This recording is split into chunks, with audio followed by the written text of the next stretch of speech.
Hello, everybody. Welcome into Talking Fitchburg on the slick and slippery and icy and everything else in between. Talking Fitchburg.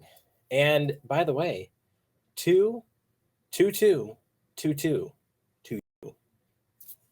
There was an extra 2 in there, but it was 2U. You got that? Andrew, that one was for you. That's all I'm saying. Yeah, happy 2 day.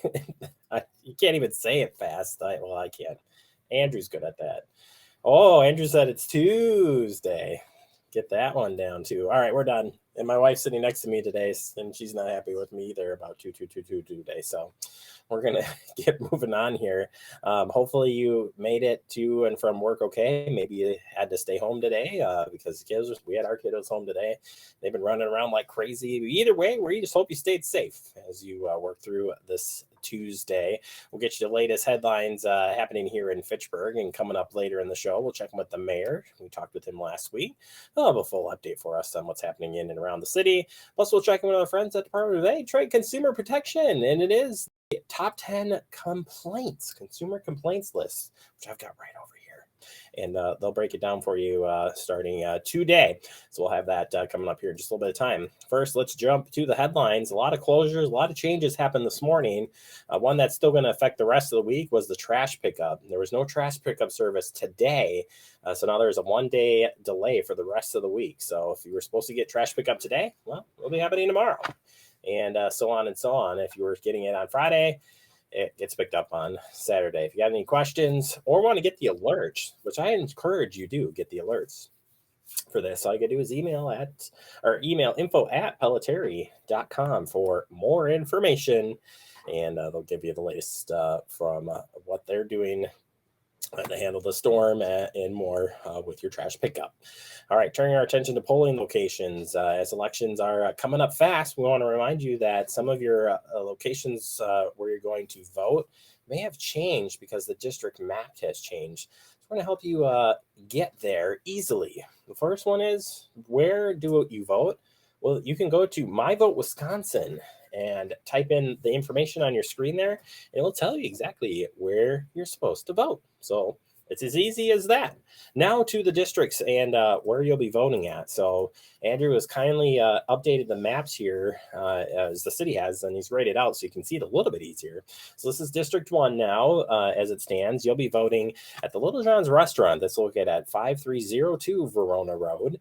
District 2, that's wards 6, 7, 8, 9, and 10. You're at the Wyndham Garden Hotel, 2969 Cahill, Maine, in Fitchburg. District number 3, you're at wards 11, 12, 13, 14, and 20. You're at the Fitchburg Community Center, right next to us here at City Hall, 5510 Lacey Road. And District 4, wards 15, 16, 17, 18, and 19. You're at Fire Station number 1. That's 5791 Lacey Road here in Fitchburg. And that's a huge district there. And again, the maps have changed, so that information is on your screen and at our website where you can find more information. All right, turning our attention to the ARPA TID closure investment plan. Council proposed amendments are in, and we want to make sure that you have a chance to review those. 24 of them have been laid out here for your viewing pleasure. And you'll be able to check in at the meeting coming up on Wednesday night. That's tomorrow night, Committee of the Whole. You'll be reviewing these amendments, or council will be reviewing the amendments, that is, and talking about them during the Committee of the Whole. Your next opportunity to comment on this and the final plans of this project all come up on March 22nd. Ahead of the council meeting, there'll be a public hearing, followed by discussion, action on the amendments, and adoption of the spending plan. And more information on that plan is at the website, or that is fitchburgwi.gov. Let's talk about take-home craft bags and spa night. Yeah, on Wednesday, February 23rd, you have a chance to stop in the library second floor and pick up some craft supplies to make your own spa nights. Yeah, supplies for sugar scrubs and bath bombs are included. Not included are bath bomb molds and the essential oils. Supplies are limited. This is tomorrow, and it's at the library's second floor if you are interested. First come, first serve basis, by the way, for that. Investment scams. Let's talk about that. Come to the Fitchburg Senior Center for the in-person interactive discussion with the staff from the Wisconsin Division of Secretaries on February 23rd at 10:30 a.m. to find out how you can protect yourself and your hard-earned money from investment scammers. Go to fitchburg.wi.gov/senior center and click on the program's registration tab. That's how you can sign up, or call the number 608-270-4290. On-street parking public survey. In case you didn't know, there is a survey out there, and we're looking to get your feedback. On January 31st, 2022, Fitchburg staff held a public meeting on the on-street parking issues and potential solutions. We would like to hear from you on how to use street parking and how we can improve it. Please fill out the survey by March 11th. And it doesn't take too much time. It's easy to fill out, and we want to hear your feedback. All right, finally, new home testing page. We want to share this information with you. There's so much to know about the home testing, and that we've made a new web page to explain it all. And this comes from Public Health of Madison and Dane County, and it says here the web page covers what an at-home tests are, where to get them, what they can be used for, and what to do with your test results. All of that at the website at publichealthmdc.com/home testing. And said that information is good to know as it comes to all of the testing. And they've also got up-to-date information on what you need to know about the outbreak of COVID-19 and so much more. All right, that does it for our headlines. Coming up next, we open up our digests. We're going to be checking in with the mayor, and later, DATCP, top 10 consumer complaints. All coming up here on Talking Fitchburg.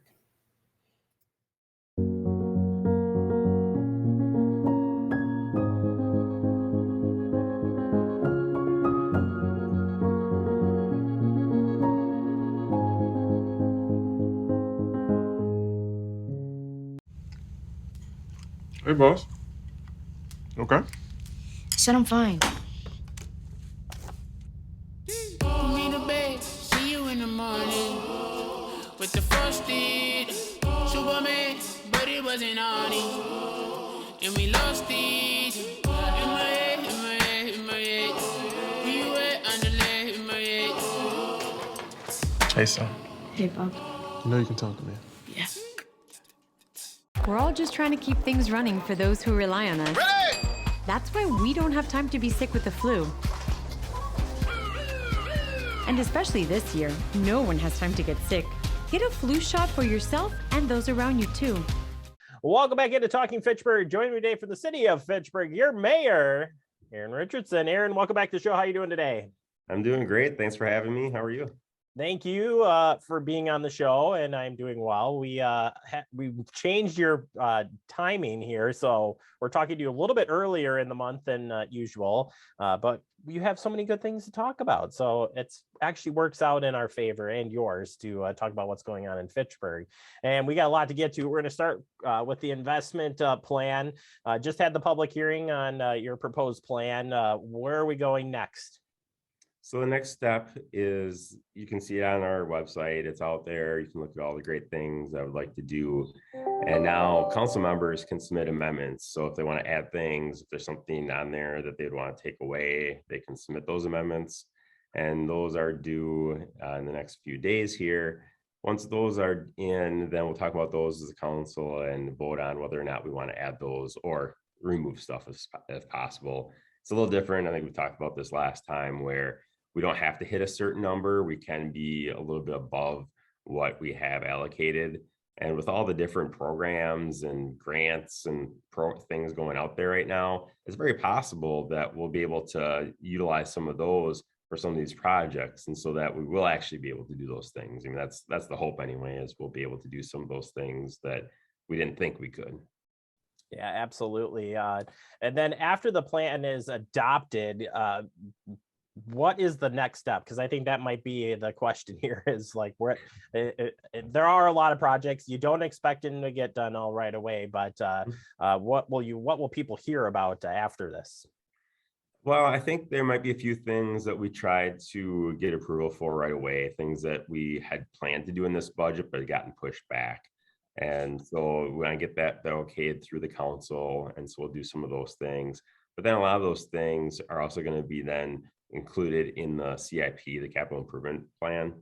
And so they'll be put in there, which then goes to the operating budget, which gets approved in the fall. Like you said, we're not going to do everything next year. We'll do some stuff for sure, but it's just too much to expect to do all that at once. So we'll have a lot of opportunities for people to weigh in before we get to October, November, when we actually approve the final overall project. But it's a long process, and it's an important process. And it's really the most important thing we do is figure out what the budget is. Absolutely, and we'll keep you all up to date on that as CIP has started, and which capital improvement project for next year. So it'll be a busy time here for city staff and yourself, but we'll be getting the details out soon. Changing gears to election season is coming up. No primary here this year in Fitchburg, but still have election going on. Give us some of the details of the upcoming elections. Yeah, I know the clerk's department's pretty happy about not having to do a primary. It's a lot of work for them. So good for them. They've had a rough couple of years with COVID, so that's all right. But the April will be the main election for Fitchburg. The city council only has one contested seat, and that's in District 1. We've got 2 people vying for that seat. Otherwise, the county board, there's no contested seats. I think there might be some school board seats that are contested. I'm not sure about all the school boards myself, to be honest, but most of it is not going to be contested, which is okay. You should still get out and vote. Lots of things out there. It's a good habit to have because there's going to be more elections this year. There's going to be a primary again in August, and then November is the midterm elections. And so that's a really big one as well. So it always helps to, if you want to do absentee ballot, you can sign up for all those right away for the whole year and just get in that habit. It's a good habit to do. And we were pretty lucky to have a democracy where we can vote. Absolutely. We got a great staff there in the clerk's department and all of the election inspectors, workers. They do a great job, and glad to have them back as well. New polling locations, some changes in that front. What do you know? Yeah, so right now all 4 places are the same, but who votes at the place is a lot different. District 1 will still be the same, Little John's, but it is a bigger district now. And so there are some people who live north of McKee Road that are actually now in District 1, so they'll be voting out there. And then the other polling places are the same. However, it's just changing who votes at those locations. And so most people will actually be changing where they vote. We will be sending out a postcard in March, just a little bit before the election, to remind people and to let them know where they go, because that's a big piece to it as well. And so we're required to do that, but we do that anyway. And hopefully the Star will have something in there as well. But that's a big thing, is we don't want people to show up at the wrong place the day of the election, because those will still be polling places. It's just, well, it's changed for most people. There's a few people that have changed districts, and so they might be in the same spot, but most people in this city will be at a different spot.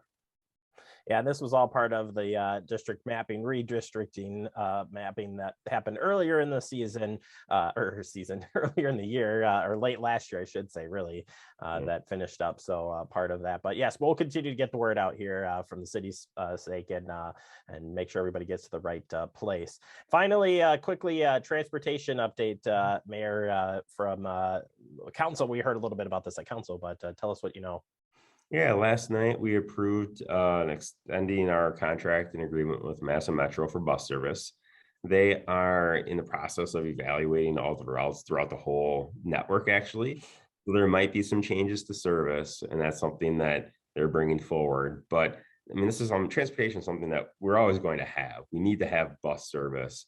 That's a core service for me, something that we're always going to have. We were just evaluating the options with Mass and Metro. And so happy to say that we are going to continue that with minimal increases year over year. They might change some routes, though. That's the one thing that we're not quite sure about at this point in time. There are some routes that get used a lot more than others, and a couple of them that aren't used a whole lot. They might take those away, but then have more frequent service on some of the other routes that are popular, so that instead of maybe every hour, it's every half hour. Instead of every half an hour, maybe it's every 15 minutes. And so we'll have the same, they call them service hours. So we'll have the same amount of time running, but it might not be on all the same routes. And so they're doing that's right now to really figure out what's the most efficient way for them to provide service. We don't have a lot to say in that. Obviously, it'd be great to have the bus service go throughout the entire city, but unfortunately, it's just not feasible. It's expensive. And if only one person a day is using a route, unfortunately for that person, it's just not the best use of resources. If we can put that somewhere else where a lot of people are using it, unfortunately, we have to do that. Yeah, and we'll keep updating as things come up on the changes from Madison Metro, and they adjust all the time. I mean, yes, they definitely reevaluate constantly as well, but at a bigger scope right now, if you will, and we'll keep you up to date on those changes as well. All right, Aaron, thank you so much for your time. Appreciate it. We'll check back in with you next month. Thanks for having me. See you next month. Sounds good. Your Mayor, Aaron Richardson, and all the details of stuff we've talked about, we continue to talk about here on Talking Fitchburg. You can check our city's website, fitchburgwi.gov, for more information. Take a quick break. More to come. You're watching Talking Fitchburg. We're all just trying to keep things running for those who rely on us. That's why we don't have time to be sick with the flu. We don't have time for delays. We don't have time for spills. Next. We don't have time for setbacks. Let's be real. Getting the flu shot helps you fight the flu. Get a flu shot for yourself and those around you too. Brandon met a girl on a dating app. He finally found the courage to ask her out. No answer. He started to panic. Was he being... Hey, sorry I didn't respond. I was driving. She must be a keeper. Well, welcome back into Talking Fitchburg. Joining me today from the Department of Ag, Trade, Consumer Protection, it's Laura Sutherland. Laura, welcome back to the show. And it's the most wonderful time of year. I said I wasn't going to do it, but I'm going to do it anyways. The most wonderful time of year, the top 10 consumer complaint countdown. Am I the only one excited about this? No, it's very exciting. And I'm sure because you want to know about how many times people have been exploited, but. Well, yeah, I mean, it's not, I guess, not the most wonderful top 10 list, but it also kind of shows people what we're dealing with still on a regular basis. And it's sad that we're going to do the top 5 in this interview. So we're going to start with that. Michael's going to help us with the top 10. But number 1 this year, telemarketing. It's back. No, it never went away. That's the problem. Tell us about these telemarketers and the complaints you received.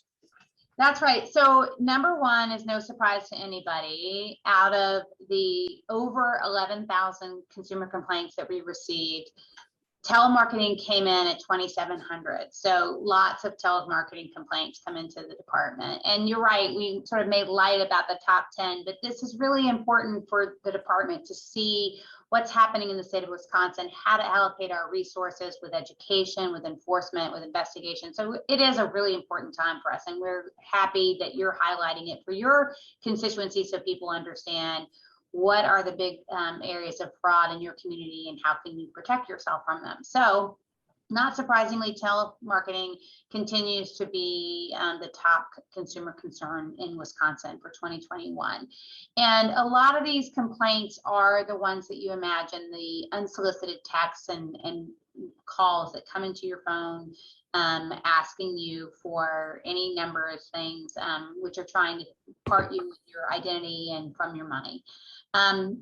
But there are also those folks who are violating the do not call list. And as we often talk about, these are 2 different groups of people. The folks that are scamming you and sending you fake solicitations to steal your money and your identity are just that. They're scammers, they're fraudulent, and they're trying to steal your money. They're thieves. A lot of the folks that violate the do not call list are trying to sell you something. They have a service or a good that they're trying to sell you. What they haven't done is properly registered on the do not call list to be permitted to call you. and solicit you. So those are two different things, and carry with them two different kinds of investigations. And we handle both. So it's a distinction that we like to make, because oftentimes people say, I'm on the do not call list. Why am I continuing to get these calls? Well, that's because scammers, not only do they not care about the do not call list and registering, they don't care about any laws, because they're trying to lie to you about who they are and steal your money. So a requirement to register is not a real deterrent from somebody who's, trying to break into your life and steal your money. And too, being with COVID, and that's going to throw the numbers off, I'm sure, in the report a little bit this year, but because more people are at home, or more people, do you think the numbers increase, decrease this year because of COVID? How did that play in not only telemarketing, but all of your top 10? Well, actually, interestingly, it's dropped. This number has dropped for the third year in a row. And that is probably the number of complaints we've gotten. And my guess is that's less of a reflection of people getting fewer calls and more of a reflection of people understanding what these calls are and how to avoid them. And through the efforts of the department and education, and also some of the technology that's out there to screen these calls and prevent people from actually being defrauded. So I think that probably contributes to the number of complaints that have gone down. But what hasn't gone down are the number 2 complaint, which is our landlord-tenant complaints. That remains a critical concern for Wisconsinites, and that comes in at almost 1,700 complaints of the over 11,000 that we have seen in the department. Yeah, and another, I think, tied potentially to COVID. I would assume that not only, prior to COVID, it was going up regardless, but people were put in tougher situations this year because of COVID in some cases, but in others, it's still a hot button issue. And I think the education, you guys have a pretty strong education piece behind this, but what do we got to do to help mend the issues that are being reported? Right. We do have a very strong education component to working with folks who have landlord-tenant concerns. In fact, we had more than 100,000 visits to our landlord-tenant consumer resources on our website this year. 65,000 of those visits were to the landlord-tenant COVID FAQ webpage, and 50,000 were to the landlord-tenant guide. So really good resources. And you're correct that COVID brought with it a moratorium on evictions that was brought to the fore questions about how to comply with that.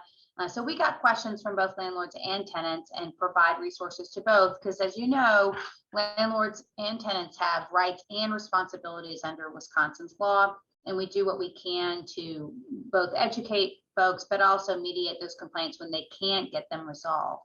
And when it comes to landlord-tenant, it's important to recognize that a lot of times we can get these resolved at the mediation level. First we encourage tenants to connect with their landlords, see if they can't get it resolved. Sometimes it's a miscommunication. Sometimes just having one-on-one communication can get it resolved. If you can't, you should document that. You should document what your concerns are, how you try to connect with your landlord, and then be in touch with the department with those documents, with that information, to see if they can help you. And oftentimes they can. Of course, where they can't, or where we see issues of what appears to be a pattern of violations of Wisconsin law, we do investigations, and we've had a number of fairly sizable investigations that we've referred to the Department of Justice, one of which is a company called Barada Properties, that the department has filed a number of complaints, has investigated and referred it to the Department of Justice for enforcement, and the Department of Justice did file a complaint. So we sort of do the whole spectrum. We field the questions, do the education, we do the mediation, and where we see appropriate, we refer to the authorities to do some enforcement if that seems like where we need to go. Yeah, no, I appreciate you explaining it out because it can be complicated to work through those issues, and I know you guys will continue to do a great job of getting the resources out there to help people mitigate those issues as they do come up. Rounding out the top three: identity theft, home improvement, and telecommunications.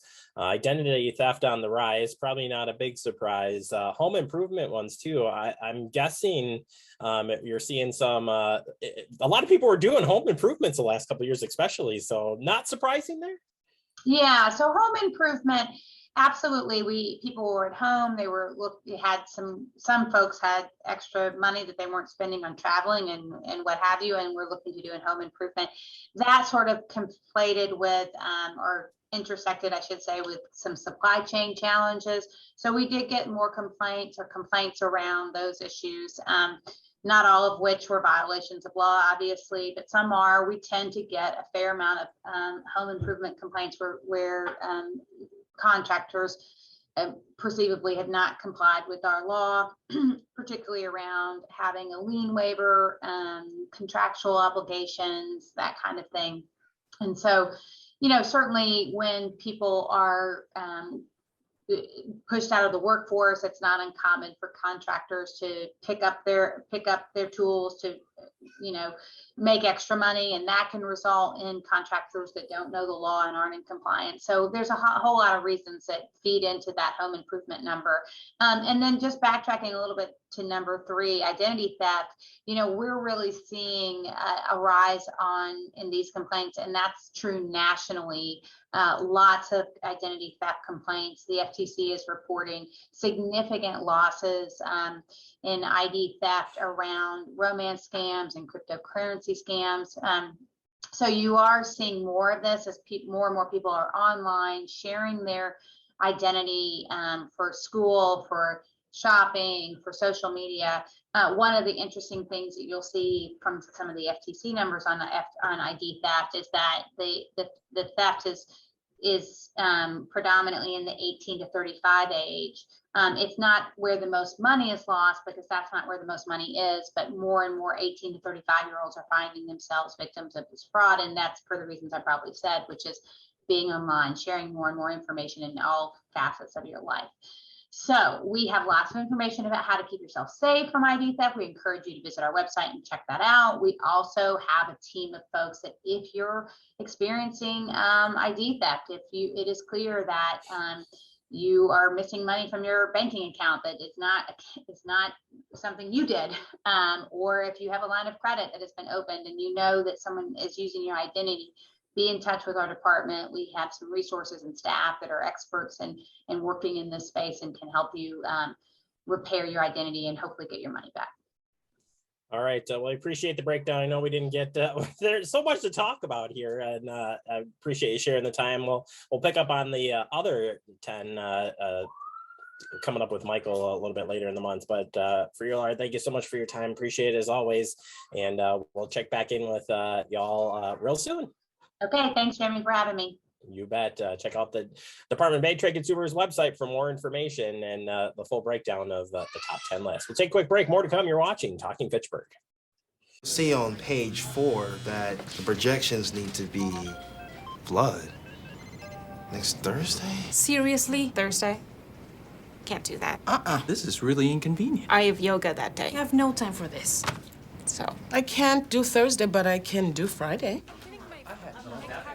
Disasters don't plan ahead. You can. Talk to your loved ones about how you're going to be ready in an emergency. Don't wait. Communicate. Severe weather can strike anytime, anywhere, but there's a simple way to stay safe. Hey, Jim Cantori here. I stay safe in dangerous weather by planning ahead. You can stay safe too with a few easy steps. Build an inexpensive kit with supplies for your family's needs. Write down important information like phone numbers and medications. Always talk with your family and remember any pets in your planning. Be ready, be safe. Start your plan today at ready.gov/plan. Welcome to Talking Fitchburg. Wrapping up the show for today, I want to thank our friends from the Department of Bank, Trade, Consumer Protection, and the mayor of Fitchburg as well for helping us out. We appreciate everybody's time, and we'll get those top complaints up, and you can watch those. So good to know all of your consumer complaint. Scammers just make me so mad. So I'm just leaving it at that, Andrew. Okay. All right, let's go to the graphic. If you haven't found us on Facebook, or you missed out today, by the way. If you're not on Facebook, you didn't get any of the information about all the ice safety and stuff. So you need to tune in to Facebook. That's the way you learn about it. And if you haven't followed us on YouTube either, you're missing out. Just like us, okay?